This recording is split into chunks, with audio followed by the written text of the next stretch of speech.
Our partnership for Europe is strong, vibrant, and critical to our common efforts to deal with the challenges that we face both in Europe and in the broader world. Finally, in addition to these three important summits, we have the continued work of building a more productive and constructive relationship with NATO and Russia through the NATO-Russia Council and through our ongoing engagement, which has been complemented by both the efforts of the United States and European countries to find ways to work more effectively with Russia where our interests coincide, while recognizing that we're going to continue to stand firm on the principles that are basic to our own values, including our continued disagreements with Russia over Georgia. This is an ambitious agenda, and it suggests that we do have the tools available to us to meet the challenges of sustaining a strong transatlantic partnership in the coming decades, but only if we attend to how we make these institutions work. It's not from a deficit of capabilities or a need necessarily for new treaties or other organizations, but rather from a renewed commitment to make the institutions that we have work effectively, to adapt them to the challenges of our time. Now, two of the important challenges that I think we need to address together are the question of how we relate to Turkey and the challenge of our energy future.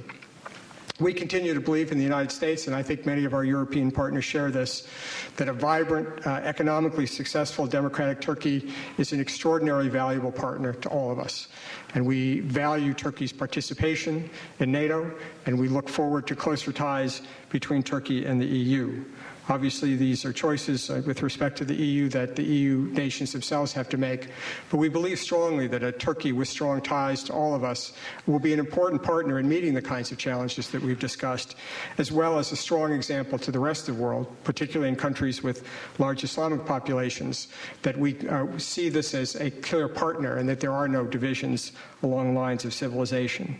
We need to keep that door open. We need to manage our differences where they occur and find ways to strengthen that partnership. With respect to energy, this is one of the critical challenges of our future. And our focus now, which was the subject of my discussions both in Budapest and Bratislava,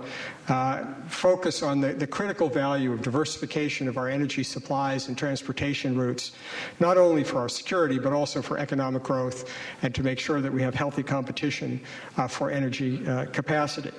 This is an important challenge. The Secretary will be meeting, co-chairing the U.S.-EU Energy Council in her upcoming trip to Europe, and it's something that we're committed to working together with our European partners. This is a common interest and an issue where we have to work together, not only in dealing with traditional sources of energy from fossil fuels, but also as we diversify our energy supplies to renewables and other climate-friendly sources of energy, because climate, too, is a common challenge that the United States and Europe needs to work for together. All of this suggests, as I think Pavel hinted from the beginning, that this is a vibrant transatlantic partnership and one that remains critical for us going forward. As I said, we believe that we have the core institutions that are necessary to sustain this partnership, but we need to redouble our commitment to make them work. We need to reaffirm the founding principles that have animated us throughout the Cold War and, most importantly, in the post-Cold War era, from Paris to Istanbul, and the declarations that reflect our common commitment to a Europe whole and free, with indivisible security but freedom of choice for countries to make the decisions they need to make about their own security. Even though we appreciate the institutions we have, we shouldn't be complacent. While we remain faithful to our core values and these core ties, we need to make sure that we undertake the adaptations that we need for the 21st century and that we're able to meet the new challenges, whether it's energy or cybersecurity or missile defense. All of these are critical to maintaining the relevance and vitality of our institutions and our partnerships. Now, as Pavel and so many have suggested, there are those who question the centrality of this partnership, who wonder whether there are other focuses of U.S. policy or whether this is something that's part of nostalgia but not of the present.